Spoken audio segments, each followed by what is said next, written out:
मेरी भाभी रोज मुझसे 1 किलो मसूर की दाल मंगवाती थी, मगर उस वक्त मैं बहुत हैरान हो जाती जब भाभी उस दाल को पकाए बिना ही अपने बेडरूम में ले जाती और जब बाहर निकलती तो लंगड़ा लंगड़ा कर चलती और कहती कि दाल बहुत अच्छी थी। एक दिन भाभी का राज जानने के लिए मैंने अपनी छोटी बहन को भाभी के कमरे में छुपा दिया। कुछ देर बाद जब बहन लगड़ाती हुई बाहर निकली तो मेरी जान ही निकल गई थी। आज नैना भाभी ने मुझसे 1 किलो मसूर की दाल मंगवाई थी। मैं जैसे ही वह दाल लेकर घर पहुंची तो भाभी ने थैला मुझसे ले लिया और अपने कमरे में चली गई। मैं हक्का बक्का से रह गई थी कि भाभी को क्या हुआ है। अभी आधा घंटा ही हुआ होगा कि मेरे भैया ऑफिस से जल्दी घर आ गए थे। उनकी तबीयत खराब थी और मैं अपने कमरे में ही बैठी थी। भैया को देखकर मैं जल्दी से उठकर उनके पास आ गई थी। मुझे उनकी चिंता सताने लगी थी, मगर वह बोले थोड़ी देर आराम करूंगा तो ठीक हो जाऊंगा। फिर उन्होंने अपने कमरे में जाने के लिए दरवाजा खोलने की कोशिश की तो दरवाजा अंदर से बंद था। भैया को कुछ शक हुआ तो भैया ने दरवाजा पीट डाला, मगर कमरे से तो भाभी की कोई आवाज ही नहीं आ रही थी। भैया ने मुझे घूर कर पूछा, नैना कहाँ है और दरवाजा अंदर से क्यों बंद है? मैं घबरा गई। मैं बोली, भैया भाभी तो कमरे में ही थी, शायद आंख लग गई होगी, हो सकता है भाभी आराम कर रही हो। भाई ने जोर जोर से दरवाजा बजाया, फिर बोले, नैना दरवाजा खोलो, जल्दी करो। लेकिन भाभी ने कोई आवाज नहीं दी। मैं भैया का हाथ पकड़कर उन्हें बाहर बरामदे में लेकर आई और बोली, आप यहाँ बैठ जाइए, मैं दरवाजा खुलवाती हूँ। अब मैंने जोर जोर से दरवाजा पीटना शुरू कर दिया और साथ ही साथ कहती रही कि भाभी दरवाजा खोल दो, भैया आराम करने घर आए हैं, उनकी तबीयत कुछ ठीक नहीं है। लेकिन अंदर इतनी शांति थी कि कोई हलचल ही नहीं हो रहा था। मैं भैया के पास आकर बैठ गई। उनका चेहरा गुस्से से लाल हो रहा था। मैं बोली, भैया आप मेरे कमरे में आराम कर लीजिए, हो सकता है भाभी सो गई हो। मिष्टी भी तो सो रही है ना। भैया ने ना में सिर हिला दिया और मुझसे बोले कि तुम यहाँ से जाओ, तुम भी आराम कर लो। लेकिन मैं भैया के पास बैठी रही। तभी भैया के कमरे का दरवाजा खुला और भाभी लंगड़ाती हुई बाहर निकलने लगी। भैया एकदम गुस्से से उठे और भाभी को चिल्लाते हुए बोले, कमरा अंदर से बंद क्यों था? तुम नहीं जानती क्या, मैं अपने 2 मासूम बहनों को तुम्हारे हवाले करके काम के लिए बाहर निकलता हूँ। तुम तो हर रोज यही सब करती होगी, कभी तुमने मेरी बहनों को अपना समझा ही नहीं है। 16 साल की कम उम्र और डरपोक सी लड़की थी। भैया को गुस्से में देखकर मैं खुद ही डर गई थी, मगर फिर भी मैं आगे बढ़ी और बोली, भैया आप गलत सोच रहे हैं, भाभी ने कभी हमको पराया नहीं समझा, वह माँ की तरह हम दोनों को ख्याल रखती हैं। शायद आज भाभी की तबीयत खराब हो इसलिए सो गई होंगी। मेरी बात सुनकर भैया ने मेरे सिर पर हाथ फेरा और खुद कमरे में चले गए। भाभी की आंखों में आंसू आ गए थे और उन्होंने मुझे गले से लगा लिया था। वह बोली, शुक्रिया नेहा। मैंने कहा, शुक्रिया को गोली मारो, चलो जल्दी भाभी किचन में चलकर दाल बनाते हैं। भाभी एक पल के लिए परेशान हो गई थी।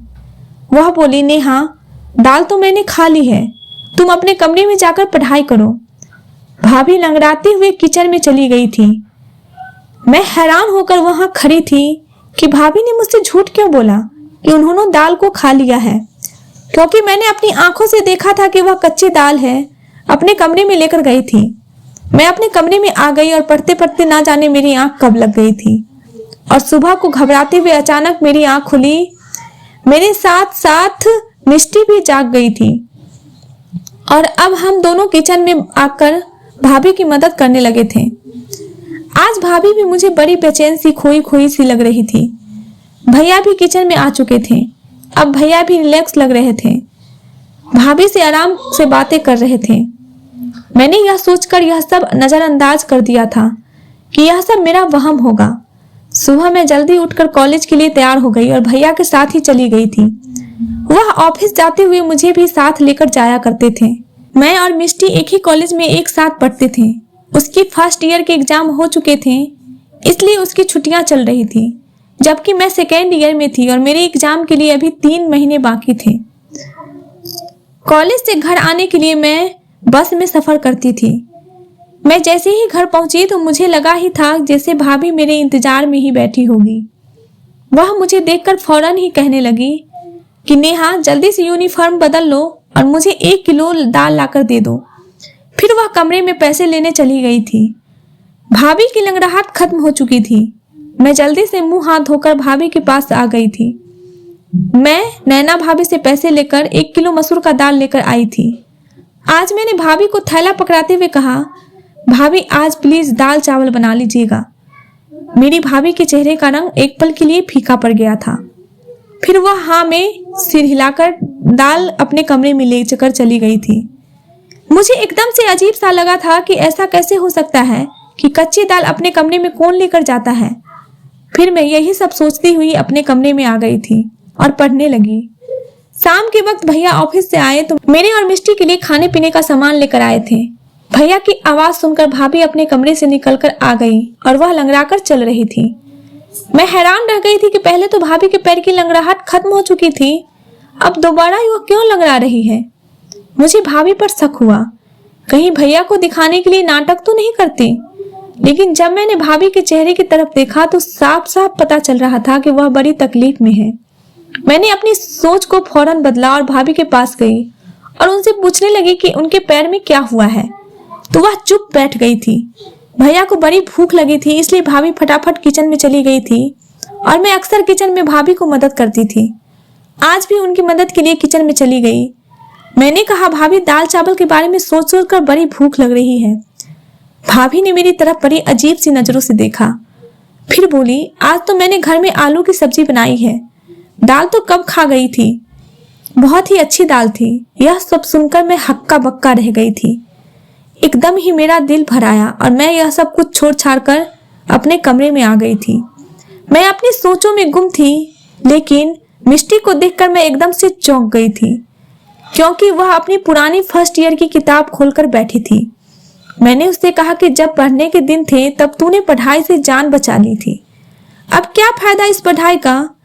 मैं मिष्टी से किताबें छीनने लगी, हाथ आगे किया तो उसने मेरा हाथ झटक दिया था और एकदम गुस्से से बोली, कभी तो मेरी जान बकस दिया करो, हर वक्त मेरी माँ बनने की कोशिश मत किया करो।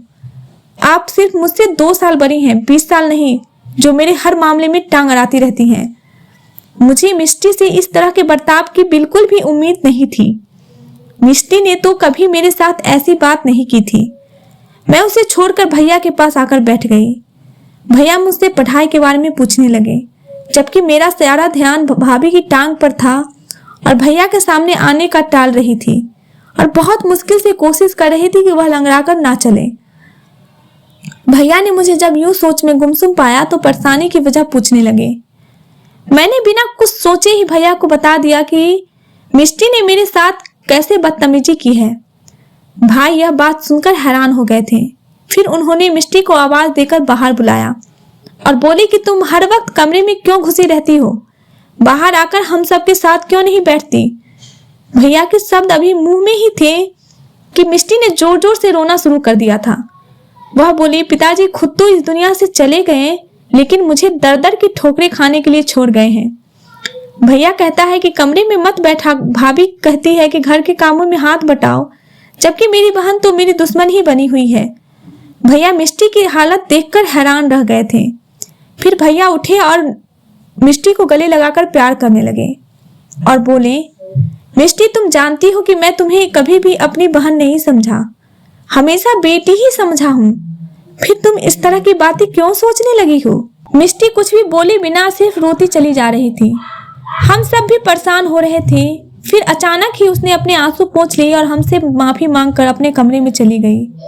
भैया ने भाभी को आवाज देकर बुलाया और बोले, नैना आजकल मिष्टी घर में होती है, यह इतनी चिड़चिड़ी क्यों होती गई है, कोई बात हुई है।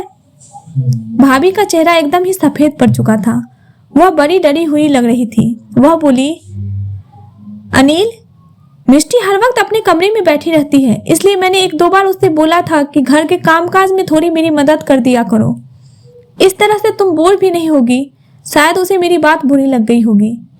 भैया कुछ सोचने लगे थे, जबकि ना जाने मुझे ऐसा क्यों लग रहा था। नैना भाभी हमसे कुछ छुपा रही थी। बात सिर्फ इतनी ही नहीं थी, कुछ ना कुछ गड़बड़ तो जरूर थी। अगले दिन भैया हमारे कमरे के लिए टीवी लेकर आए थे, अच्छी अच्छी मूवीज भी लेकर आए, किताब और नॉवेल्स भी लेकर आए थे।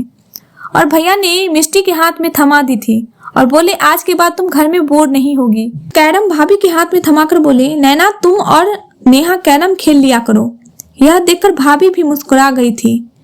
मैं जब कमरे में आई तो मिष्टी मुझे बड़ी जोश में लग रही थी। वह बोली नेहा मैं सारा दिन फिल्म देखा लिया करूंगी, तुम पढ़ाई में ध्यान लगाने रहना।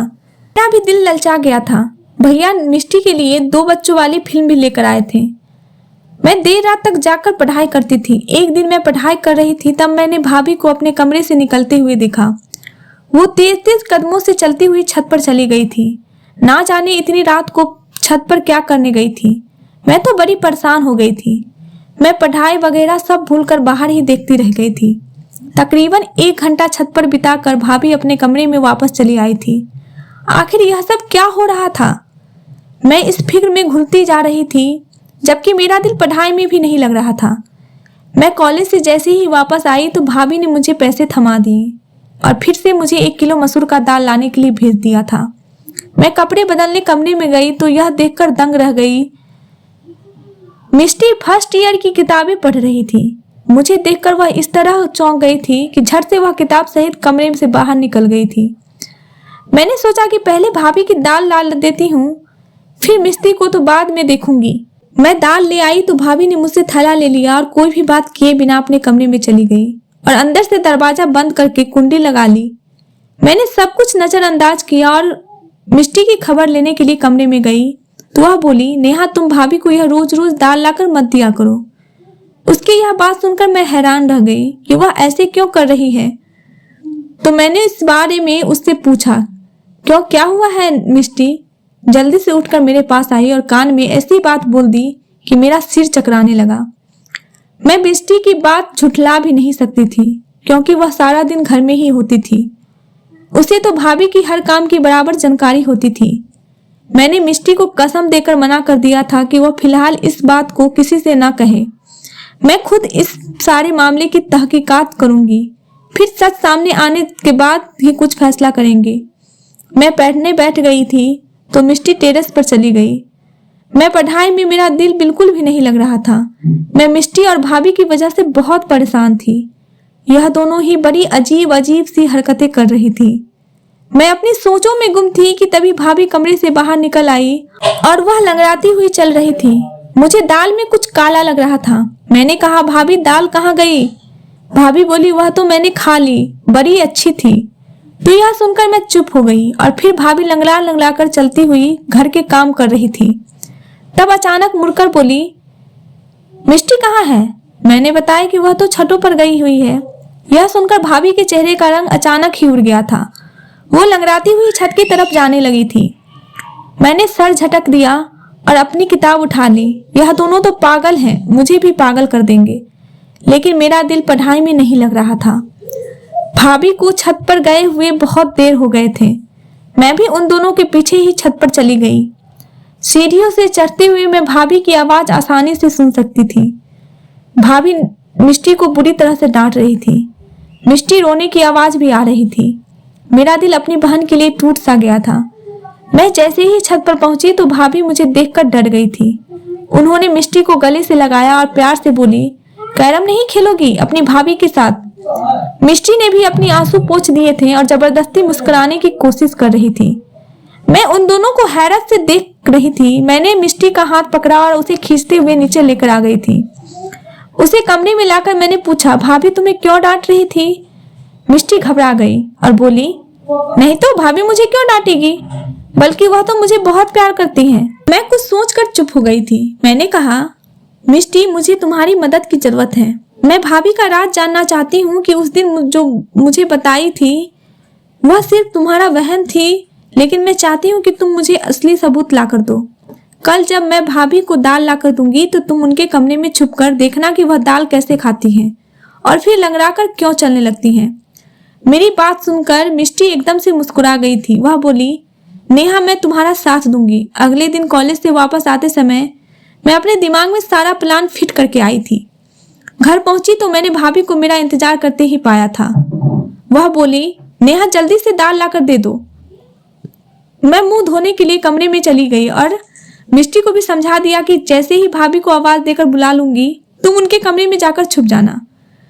उसने हाँ कह दिया था। मैंने भाभी को आवाज दी और कहा, भाभी दाल अब महंगी हो गई है, थोड़े पैसे और देने पड़ेंगे। भाभी मुस्कुराकर बोली, तो फिर क्या हुआ, मैं अभी लाकर देती हूँ। वैसे इतनी देर में मिष्टी भाभी के कमरे में जाकर छुप गई थी। मैं दाल ले आई थी। भाभी ने खुशी खुशी वह दाल मुझसे ले ली और अपने कमरे में चली गई। मैं बाहर बरामदे में बेचैन होकर चक्कर पर चक्कर काट रही थी। 1 घंटे बाद भाभी के कमरे का दरवाजा खुला और वह लंगड़ाती हुई कमरे से बाहर आ गई थी तो किचन में चली गई। मिष्टी भी उनके कमरे से बाहर निकल आई। यह देखकर तो मैं दंग हो गई थी कि मिष्टी भी आज लंगड़ा कर चल रही थी। मैंने मिष्टी के हाथ को पकड़ा और जल्दी से पूछा, मिष्टी क्या बात है, क्या मालूम हुआ है? मुझे मिष्टी बड़ी परेशान सी लग रही थी। वह बोली, नेहा मैंने तो तुम्हें पहले ही बता दिया था कि भाभी हमसे छुप छुप कर घर से निकलती है, मगर तुमने यकीन ही नहीं किया था। वह खिड़की बहुत छोटी है, उससे निकलते वक्त पैर में चोट लग जाती है, इसलिए भाभी लंगड़ा कर चलती है। मैं भी उस खिड़की से निकलकर भाभी के पीछे जाना चाहती थी, मगर इस चोट की वजह से मैं वापस आ गई। मैंने मिष्टी को कसम दी कि वह भैया को इस बारे में कुछ भी ना बताएं। वह बोली, पागल तो नहीं हूं जो भाई को घर उजाड़ने का सोचूंगी।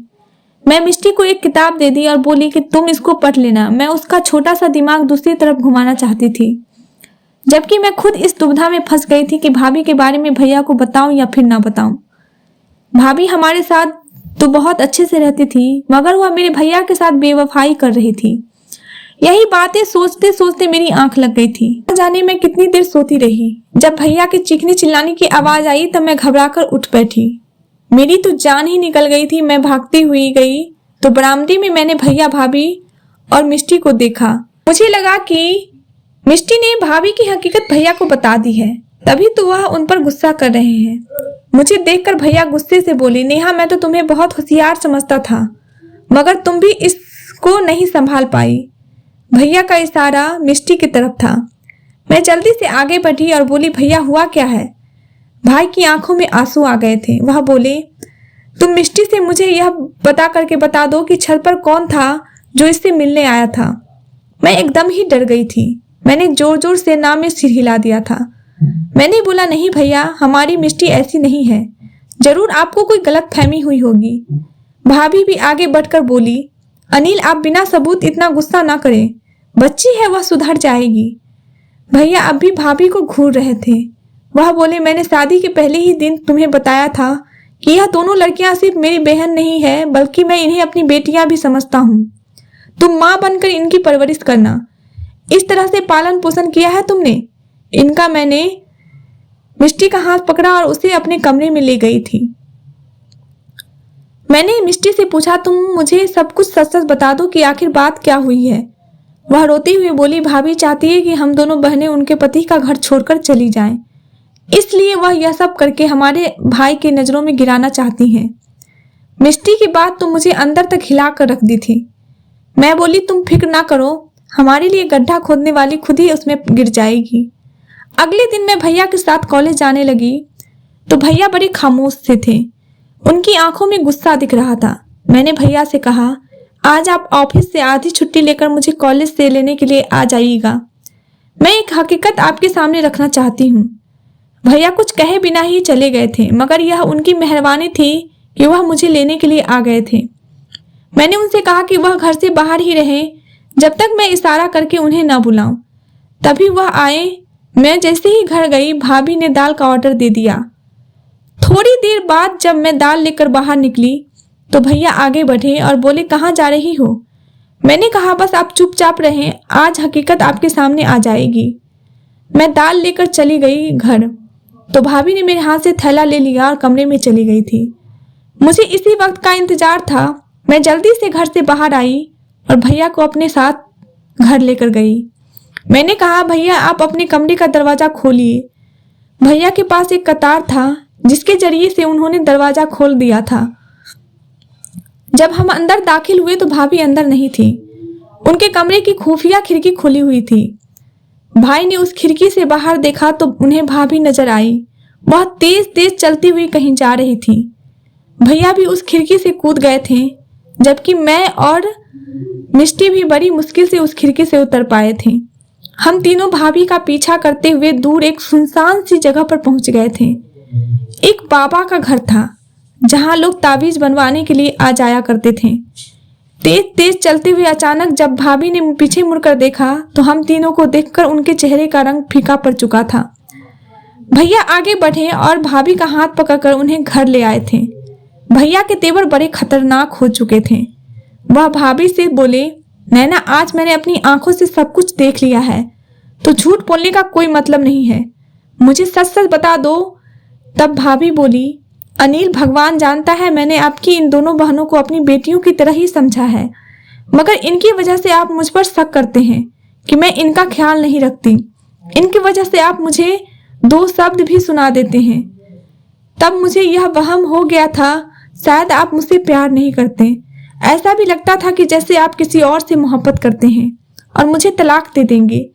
मैंने अपनी बड़ी बहन से इसके बारे में पता की तो वह बोली कि एक साधु बाबा है जिनका मंत्र बहुत शक्तिशाली है, उससे पति मुट्ठी में आ जाता है। इसलिए मैं आप सबसे छुपकर उनकी सभा में जाने लगी थी। साधु बाबा ने कहा था कि पूरे 30 दिन तक 1 किलो मसूर की दाल पर मंत्र का प्रयोग करना है और वही दाल नहर के किनारे फेंक देनी है। मुझे यह सब करते हुए पूरे 25 दिन हो चुके थे। मैं आप दोनों बहनों के जाने के बाद उसी मंत्र का पाठ करती थी, जिसकी वजह से मिष्टी पर ध्यान न रख सकी।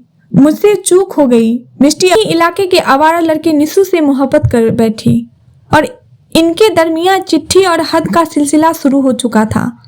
मुझे मिष्टी पर शक हुआ, इसलिए मैं आधी रात को उठकर छत पर चली गई। तब मुझे निशु का खत नजर आया। उसमें उसने मिष्टी की बहुत तारीफ करी थी। मैंने वह खत मिष्टी को दिखाते हुए कहा कि मैं तुम्हारी हकीकत तुम्हारे भैया को बता दूंगी, इसलिए समय के रहते हुए सुधर जाओ। मगर मिष्टी तो मुझे ही अपना दुश्मन समझने लगी थी। मैं यह ठान चुकी थी कि 30 दिन बाद यह प्रक्रिया पूरी हो जाएगी और मेरी मन्नत भी।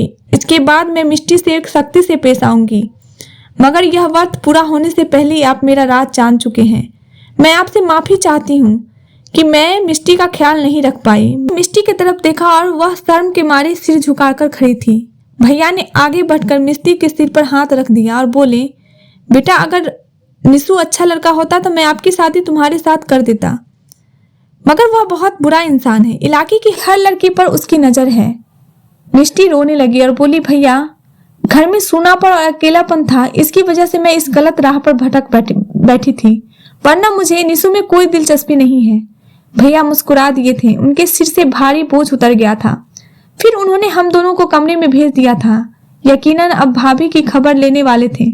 वह भाभी को हमारे सामने कभी डांटा नहीं करते थे। मैंने कहा, भैया भाभी को कुछ मत कहना, वह हमारी माँ जैसी है।